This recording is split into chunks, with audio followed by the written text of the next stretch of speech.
महाभारत युद्ध का 16वां दिन समाप्त हो चुका था। इस दिन कौरवों की सेना के प्रधान सेनापति सूर्यपुत्र कर्ण ने अर्जुन को जीवन दान दिया था।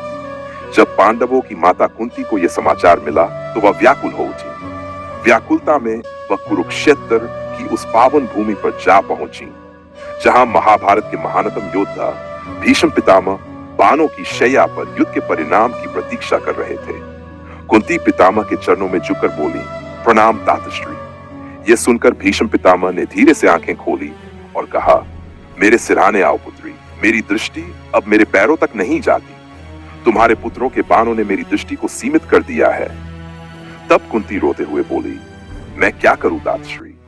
इस रणभूमि में मेरे दोनों पुत्र एक दूसरे के रक्त के प्यासे होकर आमने सामने खड़े हैं और मैं कुछ भी नहीं कर सकती।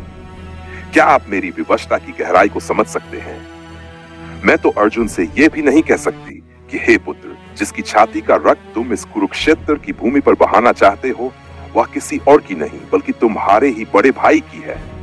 जिसे तुम अपनी छाती से लगाना चाहते, आज उसी की छाती को बाणों से छलनी करने को उद्यत हो। यह सुनकर भीष्म ने करुणा भरे स्वर में कहा, जिस प्रश्न का सामना तुम आज कर रही हो पुत्री, उसी प्रश्न के द्वंद्व में तो मेरा पूरा जीवन बीत गया। सारी उम्र मोह के दोराहे पर खड़ा ये भीष्म यही सोचता रहा कि जिन बालकों को गोद में खिलाया वे एक एक करके इस युद्ध में वीरगति को प्राप्त कर रहे हैं। दुर्योधन तो यहां आता नहीं, लेकिन कर्ण आया था। उसने बताया कि आज युद्ध में दुशासन भी वीरगति को प्राप्त हो गया। क्या तुम जानती हो पुत्री, दुशासन में एक ही दोष था, उसे अपने भाई दुर्योधन से अत्यधिक प्रेम था। इतना अधिक कि उसने अपने व्यक्तित्व को दुर्योधन की परछाई बना दिया। यदि ऐसा न होता तो उसके हाथ द्रौपदी के केश और वस्त्रों तक न पहुंचते। हद से अधिक प्रेम भी दृष्टि को धुंधला कर देता है।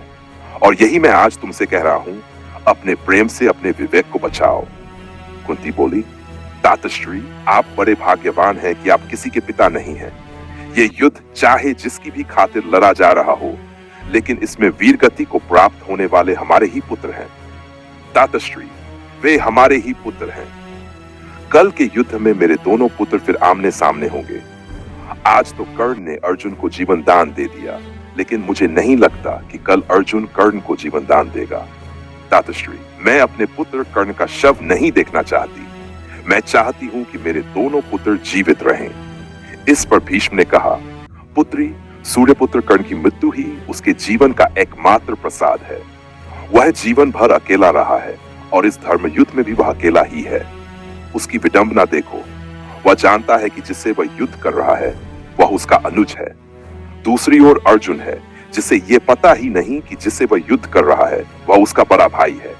अर्जुन के लिए तो वह उसका सबसे बड़ा शत्रु है। हे पुत्री, महाभारत के इस युद्ध में कोई किसी का पुत्र या भाई नहीं है। यहाँ केवल दो प्रकार के योद्धा हैं, एक जो हस्तिनापुर के हित में है और दूसरे जो हस्तिनापुर के हित में नहीं है। पुत्री, कल का दिन दो महान योद्धाओं का दिन है। इनमें से एक की विजय हस्तिनापुर की विजय होगी और दूसरे की विजय हस्तिनापुर की पराजय। इसलिए भूल जाओ कि वे तुम्हारे पुत्र हैं। अपने शिविर में जाओ पुत्री और हस्तिनापुर की विजय के लिए प्रार्थना करो। कुंती विलाप करती हुई अपने शिविर की ओर चली जाती हैं।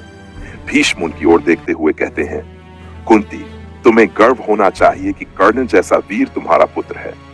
हे पुत्री, कर्ण जैसे योद्धा बार बार जन्म नहीं लेते। मैं गंगापुत्र भीष्म तुम्हें कर्ण की माता होने पर बधाई देता हूं। बधाई हो पुत्री, बधाई हो। 17वें दिन का युद्ध प्रारंभ होता है। कर्ण और अर्जुन के बीच भयंकर युद्ध होता है और अंततः वही होता है जिसका कुंती को डर था। कर्ण और अर्जुन के युद्ध में अर्जुन ने कर्ण को जीवन दान नहीं दिया, बल्कि उसे उस समय मारा जब वह निहत था और रथहीन था। उस दिन कुरुक्षेत्र की पावन भूमि अर्जुन की कायरता की साक्षी बनी।